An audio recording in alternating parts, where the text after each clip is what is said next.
Feira, dia 3 de julho de 2025. É isso mesmo, já passamos na metade do ano e louvado e engrandecido seja o nome desse Deus, glorioso Deus, Criador dos céus e da terra.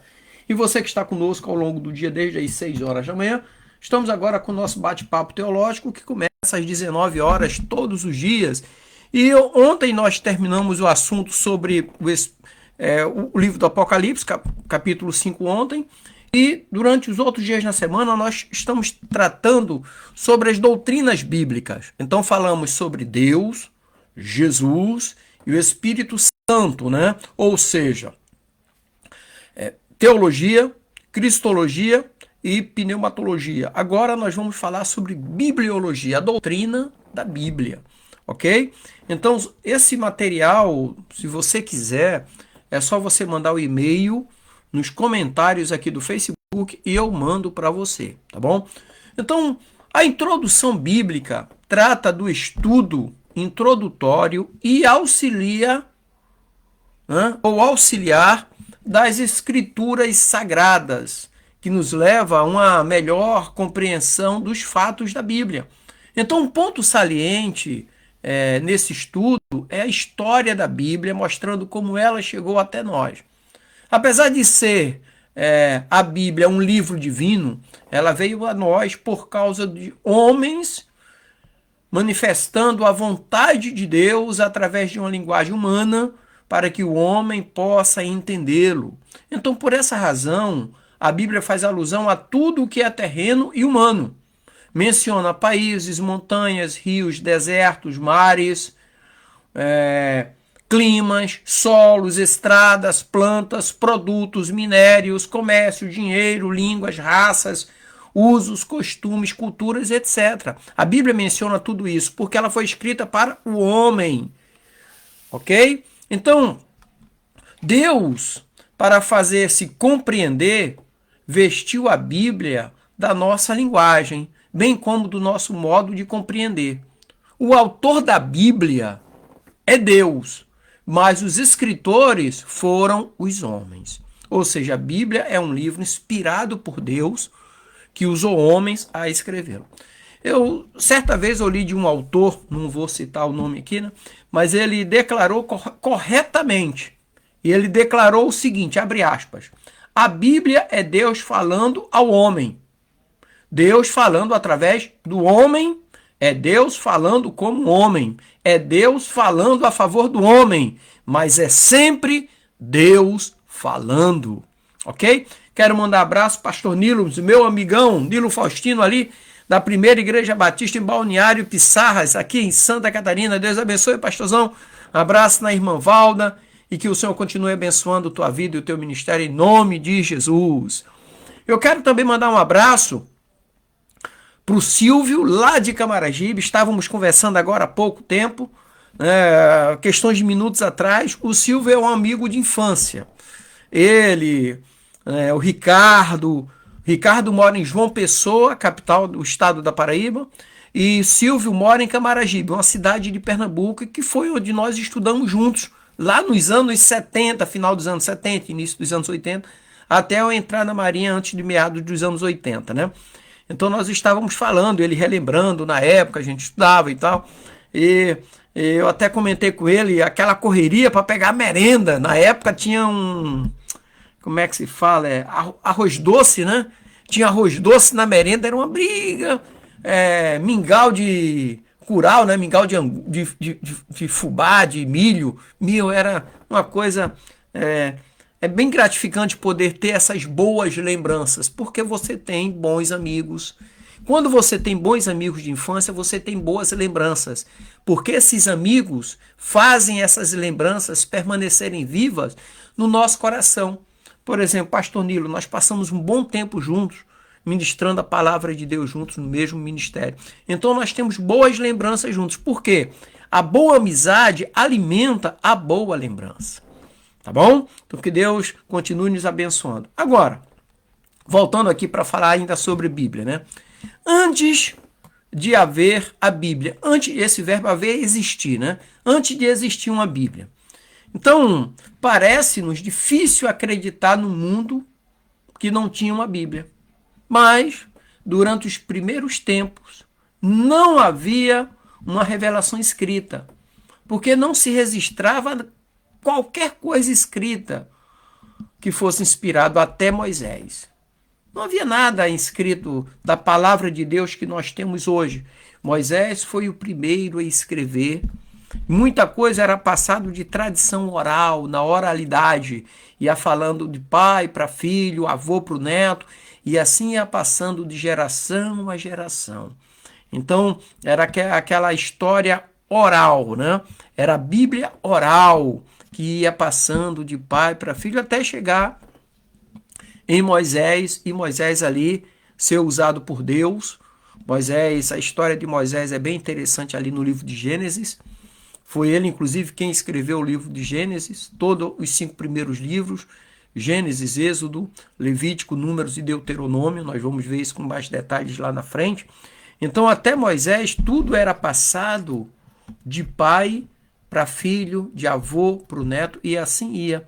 Ou seja, a vontade de Deus, a manifestação de Deus, as revelações de Deus eram passadas pela oralidade, como, por exemplo, o próprio Abraão. Abraão foi chamado por Deus para sair da sua parentela, e esse chamado ele passou a Isaac. Isaac passou a seus filhos, Jacó e Esaú e Jacó. Jacó, pai das 12 tribos, passou para os seus filhos. Judá passou para os seus descendentes, e assim foi, né? Então, até chegar em Moisés, um dos descendentes, que nasceu diretamente ali da tribo de Judá, que transcreveu e trouxe para nós o que nós temos hoje da Torá, a transcrição da oralidade para escrita. Então, antes de haver a Bíblia, era na oralidade, ok? Isso é interessante para nós, porque tudo aquilo que nós falamos, ou muitas das vezes você ouve alguém contando uma história e você começa a visualizar, você forma imagens na tua mente daquilo que você está ouvindo. Então eu imagino Moisés ouvindo. Moisés era nascida de uma hebreia, foi entregue à filha de Faraó, foi criado como entre os nobres do Egito. Aos 40 anos ele matou um egípcio porque estava maltratando um hebreu, e ele fugiu para não ser morto, ser preso e morto, né? E ele passou mais 40 anos no deserto, em Midian, onde conheceu o Jetro, que cuidava, e tinha uma filha que ele casou. Jetro era o servo de Moisés. Com 80 anos, Deus chamou Moisés. Moisés estava pastoreando um gado, e de repente ele olhou e viu uma sarça que não se consumia. O fogo estava nela. Então ali tem a manifestação de Deus, é a teofania, são as formas com que Deus se manifesta aos homens. E Deus chamou Moisés. Quando Moisés chegou perto, Deus fala para Moisés: Moisés, tira as sandálias dos pés, porque o lugar onde você está é um lugar santo. E Deus começa a falar com Moisés e manda Moisés ir até o Egito para libertar o seu povo que estava cativo ali. E Moisés diz assim: mas eu vou dizer que quem me enviou? Aí Deus fala para ele: eu sou te enviou. Deus é eterno, então ele é eu sou. Eu sou no passado, eu sou no presente, eu sou no futuro. Eu sou desde a eternidade. É uma revelação tremenda que Moisés tem ali, né? Então, toda a oralidade. Depois, Moisés, juntamente com o povo hebreu, eu imagino a situação, e todo o conhecimento do povo hebreu foi passado por Moisés naquele período também que ele estava no deserto, né? Era um tempo que Deus deu para ele também para receber todas aquelas informações que ele precisava também, né? Muita coisa ele aprendeu no período que ele ia e buscava o povo, e não buscava. Teve as pragas do Egito, ele tinha aqueles encontros em que eram passadas informações para ele, mas a oralidade é a base para a Bíblia escrita que nós temos hoje. A origem e significado da palavra Bíblia. A palavra Bíblia é um plural da palavra grega biblion, o nome que foi dado pelos gregos a um rolo de papiro de tamanho pequeno, ou seja, uma folha de papiro era chamado pelos gregos de biblos, uma folha de papiro nós vamos ver depois o que é papiro, né? Era chamado de Biblion. Portanto, a Bíblia é um conjunto de vários destes rolos de papiros, ou seja, o plural de biblos é biblion, no grego. O plural de biblos é biblion, no grego. Então, literalmente, a palavra grega significa coleção de pequenos livros, porque biblion era coleção de vários biblos, vários rolos em papiros. Ok? Ou seja, é consenso geral entre os doutores no assunto que o nome Bíblia foi primeiramente aplicado às Sagradas Escrituras por João Crisóstomo, que era um patriarca de Constantinopla, no século IV depois de Cristo. Até então não tinha esse nome. E devido à sua unidade, apesar da palavra Bíblia ser um plural, ela passa a ser singular, significando o livro. Ou seja, o livro dos livros, ou o livro por excelência. Apesar do termo Bíblia não se encontrar literalmente nos textos sagrados, nós podemos encontrar o seu sentido por toda a Bíblia, numa espécie de inferência. Por exemplo, alguns exemplos. Ali em Daniel, capítulo 9, versículo 2, que diz: Eu, Daniel, entendi pelos livros. Que livros? Os livros dos profetas, a Torá, ok? A Bíblia hebraica, que ele tinha acesso. Na realidade, a Bíblia hebraica estava se formando, mas a Torá já existia, né? Porque um dos livros da Bíblia hebraica é o próprio livro do profeta Daniel, nessa época. Mas ele tinha toda a Torá. A Torá é composta dos 5 primeiros livros, Gênesis, Êxodo, Levítico, Número e Deuteronômio. Então Daniel diz assim, Daniel capítulo 9, versículo 2, Eu, Daniel, entendi pelos livros. Mateus 21, 42, por exemplo, nunca lestes nas Escrituras? Agora em Mateus refere-se a todo o Antigo Testamento, toda a Bíblia hebraica, a Tanakh, né? E em 2 Timóteo 3,15, fala sobre as sagradas letras. 2 Timóteo 3, 16, 17, toda a escritura é divinamente inspirada por Deus. Está falando dos textos sagrados do Antigo Testamento, porque o Novo Testamento ainda estava sendo escrito. Ok? Então, o termo Bíblia indica aqueles livros que são reconhecidos como canônicos pela igreja cristã. Então, os nomes mais comuns que a Bíblia dá a si mesma, ou seja, aos canônicos, são escrituras, de acordo com Mateus 21, 42, sagradas escrituras, Paulo escrevendo aos Romanos capítulo 1, versículo 2, livro do Senhor, Isaías 34, 16, a palavra de Deus, Mateus 7, 13, Hebreus 4, 12, oráculos de Deus, Paulo também escrevendo nos Romanos capítulo 3, versículo 2. Agora nós chegamos ao ponto que mais é polemizado no meio do estudo das escrituras sagradas, né? Que é o cânon ou escrituras canônicas. Ouvimos muito falar sobre isso aí, muitos debates, muito, né, acerca de quem escreveu, que foi fulano, ciclano. Um tempo, acho que em 2002 passou o filme Código da Vinci. No Código da Vinci tem uma cena que é falado que foi Constantino que tirou e mandou colocar os livros na Bíblia. Nada disso, né? É no filme, é questão de filme, né? O livro Código da Vinci foi escrito por um jornalista chamado Dan Brown, e ele também, antes disso, ele já tinha escrito outro livro chamado Anjos e Demônios, que depois tornou-se um filme. Então houve-se muitas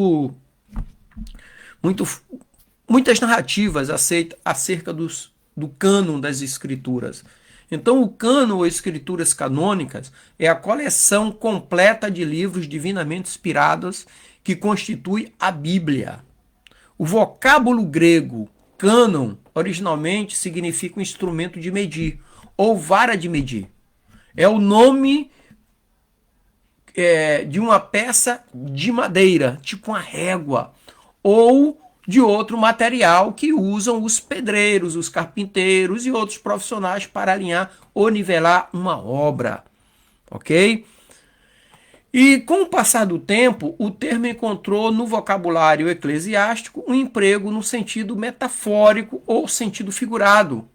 É tudo que serve para regular ou determinar outras coisas, especialmente livros clássicos. No sentido religioso, cânon não significa aquilo que mede, mas aquilo que serve de norma, de regra para validar alguma coisa. E foi nesse sentido que a palavra cânon aparece no original em vários lugares no Novo Testamento.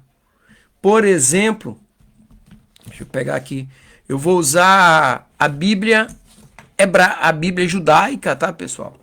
Eu gosto da Bíblia judaica, quando falamos de bibliologia, eu gosto de usar a Bíblia judaica, que ela conserva os nomes, né, do hebraico, no grego. Então aqui em Gálatas 6, 16, Gálatas 6, 16 não existe, né? Aliás, 6,16 diz assim, Gálatas 6,16, e a todos que pautam a vida por essa regra, paz e misericórdia, e também sobre Israel de Deus. Gálatas 6,16, e a todos que pautam a vida por essa regra, cânon, né? Essa regra de se santificar, essa regra de separar. Então houve uma regra para separar os livros, e aqui tem uma regra de vida aqui dentro também, tá bom? Então é bem interessante isso aí. E não foi senão em meados do 4º século depois de Cristo, e hoje está usando uma terminologia nossa era ou dessa era. Quando fala-se da nossa era ou dessa era, nada mais é do que a era cristã, porque o calendário não muda. Hoje nós estamos em 2025. O ano passou a contar no calendário cristão ocidental e na maioria dos países, né, a partir de Cristo. Então é nossa era, mas é a partir de Cristo, porque nós temos um calendário cristão. Tá bom? Outro dia, não, é que o calendário está mudando, porque... Não. O calendário é o mesmo, estamos em 2025. Agora mudou-se a terminologia de Anno Domini, ano do Senhor, ou depois de Cristo, para nossa era ou a era atual. Tá bom? E dentro do cano nós temos as divisões da Bíblia. O cano do Antigo Testamento foi formado num espaço de mais ou menos 1046 anos, que foi de Moisés até Esdras. Já o cano do Novo Testamento formou-se nos 100 primeiros anos da era cristã, ou seja, durante todo o primeiro século da era cristã. Mas o reconhecimento canônico demorou um pouco mais, devido à necessidade da igreja da época de obter provas contundentes da autoridade dos livros. Então, contando com o período interbíblico, podemos dizer que o cano abrange na história um período aproximadamente de 16 séculos, ou seja, 1.600 anos, com cerca de 40 diferentes escritores. Ok? Então isso é bastante salutar para nós sabermos que nós temos um livro que levou a Bíblia aproximadamente 1.600 anos para ser escrito. É o único livro do mundo que levou tanto tempo para ser escrito. Então ela merece reverência, tá bom? Ou seja, é a palavra de Deus. Deus fez o homem, aliás, em 1.600 anos, Deus usou homens para transcrever a sua verdade, a sua vontade, a sua revelação. Tá bom? Então, aí nós entramos, quando falamos do cânon, entramos na divisão da Bíblia. Ou seja, o cânon do Antigo Testamento, como conhecemos atualmente, foi composto ali foi composto e completo, né? No tempo de Esdras, após o ano 445 a.C., ou seja, 400 anos, 445 anos antes de Cristo nascer, o cânon do Antigo Testamento foi formado. Então, o Antigo Testamento, entre os judeus, tem três divisões. Eu até vou pegar a Bíblia hebraica aqui, a Tanakh, está aqui bem do ladinho. Não sei se vocês conseguem ver aí, ó. Vou colocar para vocês aqui. Tanakh, né? Ela tem uma divisão diferente do que nós temos hoje. Então, Tanakh significa ter Torá, que são os livros das leis, Gênesis, Êxodo, Levítico, Número e Deuteronômio. Aí tem os profetas, os Neviins, né? E os escritos históricos são os Ketuvins. Então, tem só essa divisão. A Bíblia hebraica, o Antigo Testamento para eles, né? Agora, a atual divisão que nós temos hoje, ela procede da Septuaginta. Deixa eu ver se eu pego a Septuaginta aqui para mostrar para vocês, que é uma versão dos 70 que foi feito do grego, e ela foi traduzida para o português. Nós já temos ela no Brasil em português. Essa Bíblia, né?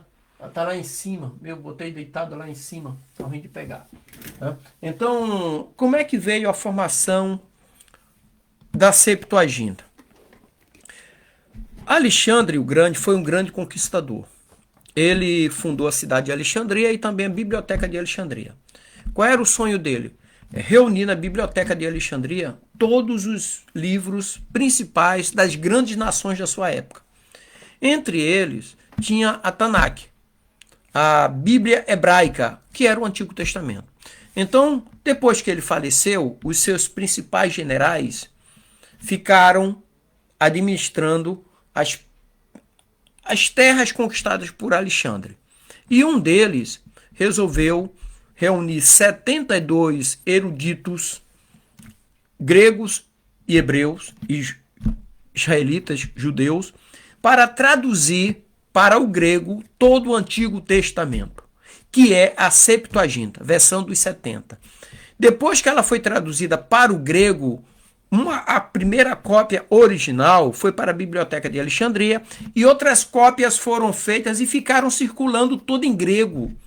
Então a Bíblia usada por Jesus, que era judeu, e os discípulos que estavam ali, era a Septuaginta. Era a tradução da Bíblia hebraica que muitos países foram helenizados pelos gregos antes dos romanos chegar, e a língua grega é como se fosse o inglês hoje falado no mundo todo. Então, a Bíblia estava em grego. Por isso que o Novo Testamento foi escrito todo em grego. Apesar dos escritores do Novo Testamento serem todos judeus, exceto Lucas, mas os outros eram todos judeus, ela foi escrita no grego também, porque era a língua que predominava no comércio, nas viagens, era o grego. Então a Septuaginta ela tem um papel fundamental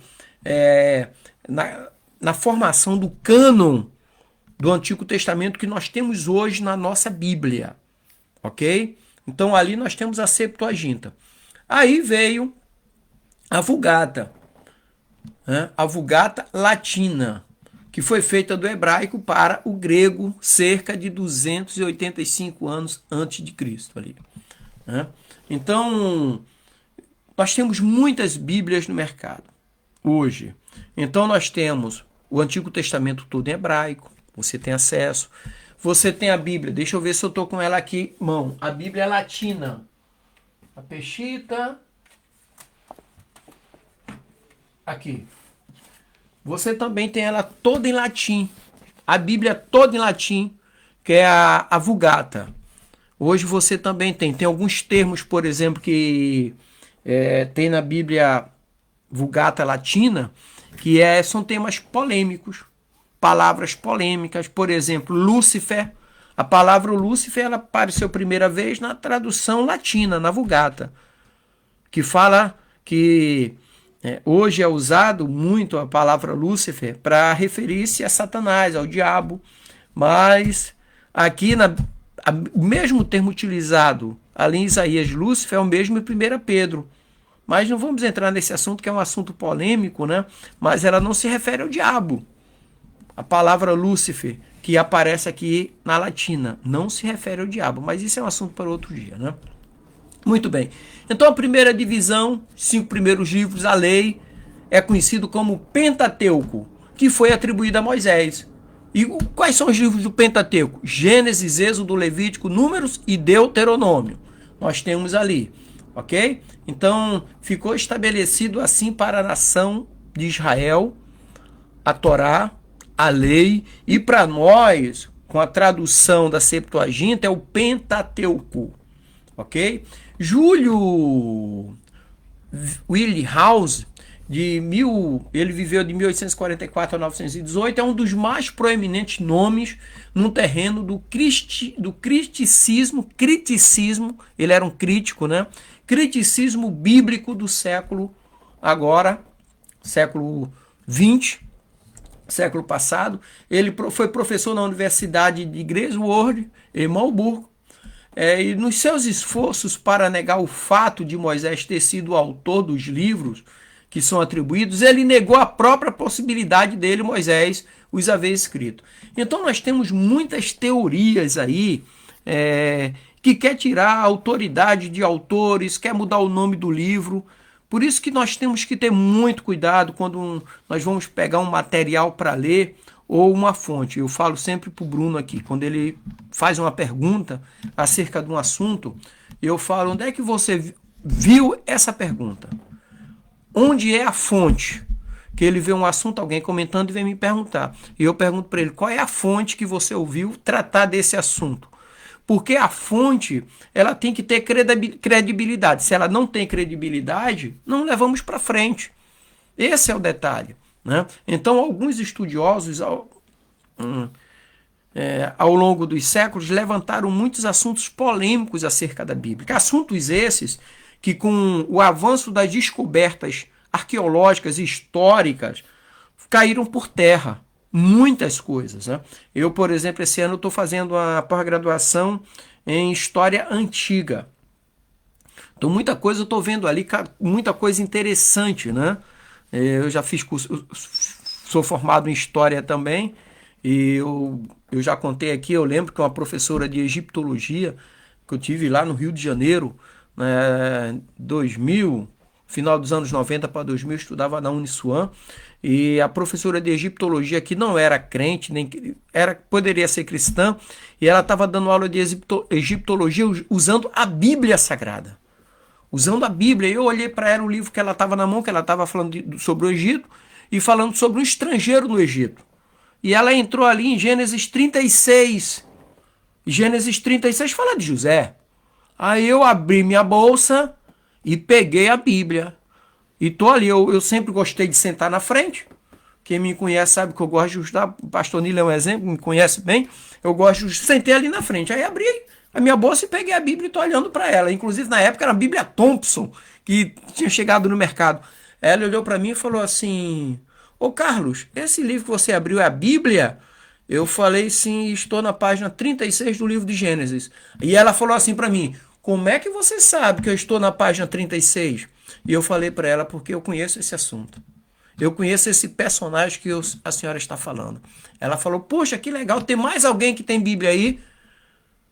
Eu passei vergonha porque tinha muitos crentes e ninguém levou a Bíblia para a sala de aula. Agente secreto de Cristo. Eu, na primeira oportunidade, eu abri.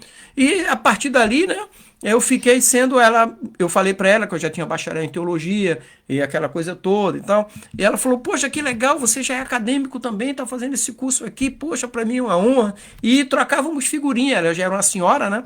Ela era a curadora do Museu Nacional do Rio de Janeiro. Mas isso é interessante, você conhecer a Bíblia, o livro que você está lendo, é uma fonte. Hoje mesmo eu estava conversando com alguém que me chamou, perguntando se havia algum documento histórico acerca de Jesus. Eu falei, claro, Flávio Joséfo, primeiro século, ano 91, ele escreveu acerca de Jesus. Quando você pegar a história dos Hebreus, o livro 18, livro 18, item 572, 577 ali, fala sobre Jesus. Ele falou, sério? Eu falei, claro. Flávio José é conhecido mundialmente, é o historiador dos hebreus. É a história dos hebreus, ele tem vários livros que contam essa história. E eu peguei e falei para ele, né? Deixa eu pegar aqui e ler para vocês. Tá dentro do escopo, né? Bibliologia, a gente estudar, é Jesus. E eu falei para ele, ele ficou, meu, tá escrito. Falei, claro que tá escrito. Eu até marquei, que eu conversei com ele hoje à tarde, né? E diz assim, livro 18, no capítulo 4, que diz assim, nesse mesmo tempo apareceu Jesus, que era um homem sábio, se é que podemos considerar-o simplesmente um homem. Tão admiráveis eram as suas obras. Ele ensinava os que tinham prazer em ser instruídos na verdade. Foi seguido não somente por muitos judeus, mas também por muitos gentios. Ele era o Cristo, o ungido, né? Os mais ilustres dentre os da nossa nação acusaram-o perante Pilatos e este ordenou que o crucificassem. Os que o haviam amado durante a sua vida não o abandonaram depois da morte. Ele lhes apareceu ressuscitado e vivo no terceiro dia. Isso aqui é um documento, gente. Isso aqui é a história dos hebreus. É a história da nossa Bíblia. E é a história de Jesus. Né? Ele diz, e ele lhes apareceu ressuscitado e vivo no terceiro dia, como os santos profetas haviam predito, dizendo também que ele faria muitos outros milagres. É dele que os cristãos, os quais vemos ainda hoje, tiraram seu nome, cristãos. História dos Hebreus, Flávio José, foi no 91. Depois de Cristo foi escrito esse livro. Né? Então, quando nós estudamos a Bíblia Sagrada, nós temos muitas informações que servem para fortalecer e alimentar o nosso conhecimento bíblico. Ontem eu estava conversando com alguém depois do nosso bate-papo aqui das 19 horas e eu falei para ele, olha, o povo está sendo destruído não é por causa do diabo, por causa que tem muita violência, por causa de pecado, não. A Bíblia diz, meu povo está sendo destruído porque ele falta o conhecimento. Não é por causa do diabo. O mundo jaz no maligno há muito tempo. Quando Jesus foi tentado, Satanás falou para ele, olha, todos esses reinos te darei, se prostrado me adorar. Tudo já estava na mão de Satanás. Então, o conhecimento da Bíblia Sagrada fortalece o nosso entendimento, e quem tem entendimento não é enganado por falsos profetas. Por isso que é importante estudar a Bíblia, ok? E é o que nós estamos fazendo. Então, o Pentateuco é a primeira divisão da Bíblia que nós temos no seu conjunto.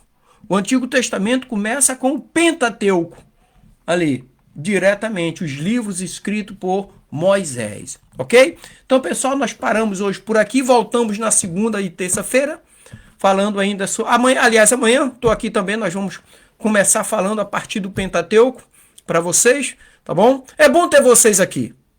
É bom estarmos juntos, estudando, aprendendo, vivenciando esse conhecimento maravilhoso e magnífico que temos nas Sagradas Escrituras. Amém? Deus abençoe, graça e paz, tenhamos um final de noite alegre, abençoado e próspero, em nome de Jesus. E para você que está conosco,